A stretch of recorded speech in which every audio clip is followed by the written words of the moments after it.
গাছে গাছে ঝুলছে নানা রকম বাহারি ফল। একই ছাদে রয়েছে ড্রাগন, কমলা, আনার, আমড়া, আম, মাল্টা, লেবু, জামরুল, আপেল, আঙ্গুর, পেয়ারা, বাদাম, জলপাই সহ ১.৫ শতাধিক ফলের গাছ।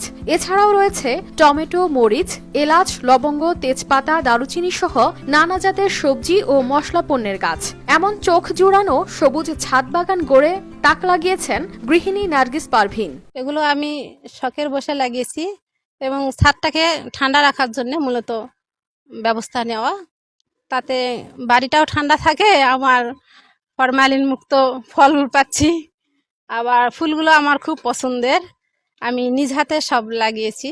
দিনাজপুরের হিলি হাকিমপুর উপজেলার সীমান্তবর্তী মুহারাপাড়া গ্রামের নার্গিস পারভীন পেশায় গৃহিণী হলেও শখের বশে গড়েছেন ছাদ বাগান। তার বাগান দেখতে প্রতিদিন আসে বিভিন্ন এলাকার মানুষ। প্রত্যেকদিন বিকেলে ছাদে ঘুরতে আসি, এসে গাছ